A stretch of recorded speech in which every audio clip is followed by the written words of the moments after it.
think the danger of AI is much greater than the danger of nuclear warheads by a lot. Mark my words, AI is far more dangerous than nukes.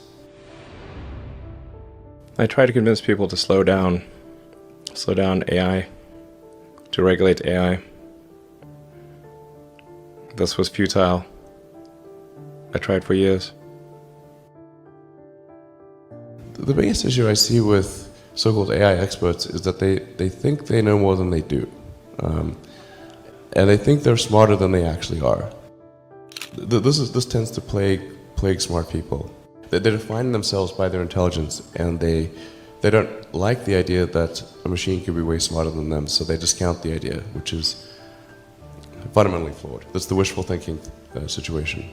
I'm very close to the cutting edge in AI, and it scares the hell out of me. It's capable of vastly more than almost anyone knows, and the rate of improvement is exponential. It feels like we are the biological bootloader for AI, effectively. We are building it. And then we're building progressively greater intelligence. And the percentage of intelligence that is not human is increasing. And eventually, we will represent a very small percentage of intelligence.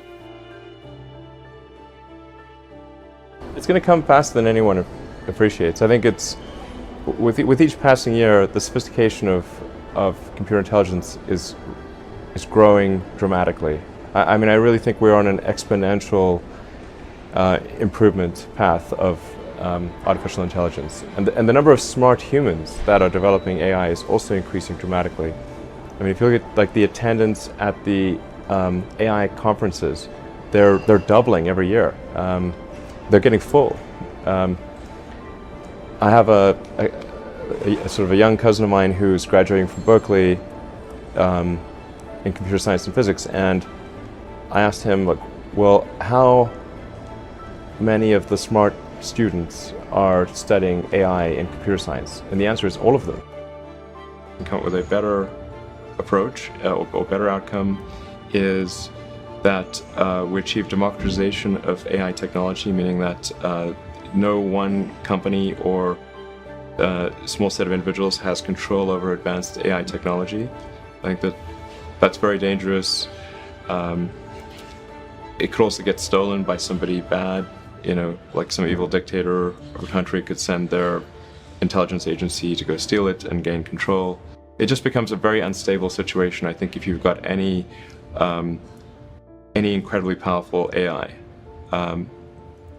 You just don't know who's going to control that. So it's not as though I think that the risk is that the AI would develop a will of its own right off the bat. I think it's more the concern is that someone may use it in a way that is bad, and even if they weren't going to use it in a way that's bad, that somebody could take it from them and use it in a way that's bad.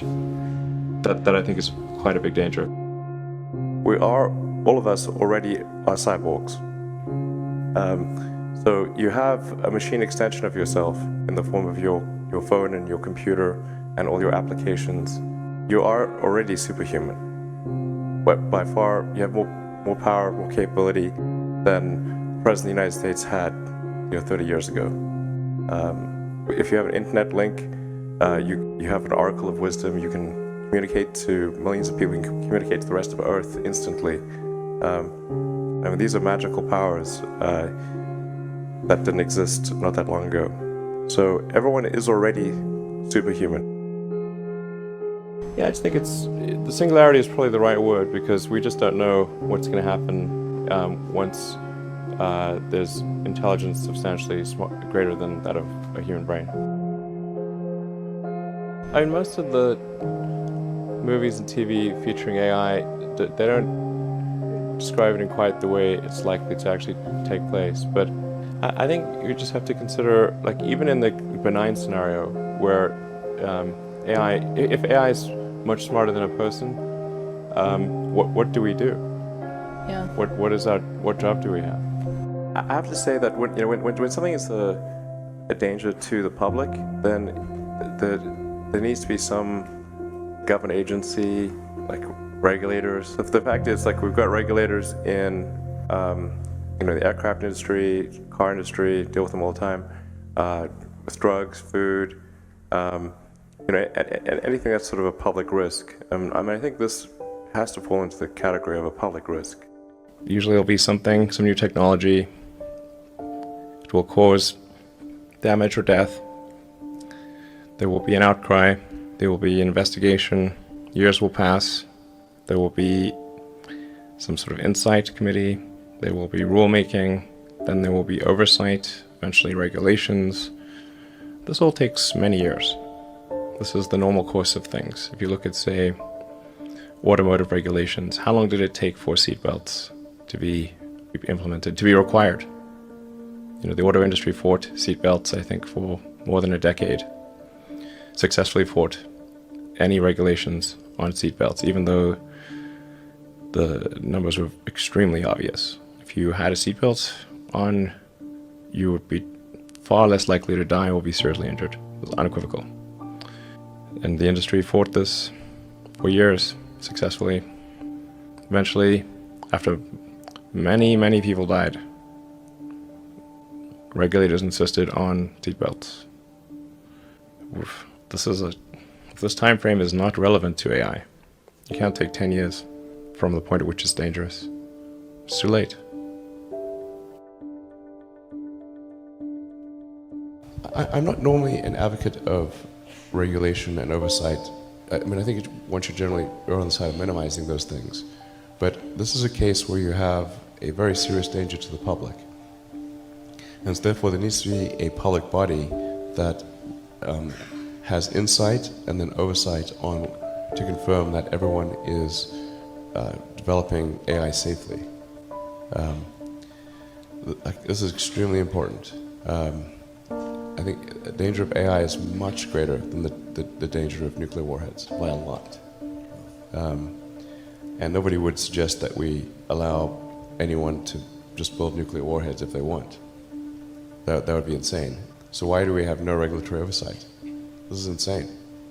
And the intent with OpenAI is to democratize AI power. There's a quote that I love from Lord Acton. He was the guy that came up with power corrupts and absolute power corrupts absolutely, which is that freedom consists of the distribution of power and despotism in its concentration. And so I think it's important, if we have this incredible power of AI, that it not be concentrated in the hands of a few and potentially lead to a world that we don't want. I'm not really all that worried about the short-term stuff. The things that are, like narrow AI is not a species-level risk. It will result in dislocation, in lost jobs, and the sort of better weaponry and that kind of thing. But it is not a fundamental species-level risk, whereas digital superintelligence is. So it's really all about laying the groundwork to make sure that if humanity collectively decides that creating digital superintelligence is the right move, then we should do so very, very carefully. Very, very carefully. We're rapidly headed towards digital superintelligence that far exceeds any human. I think it's very obvious.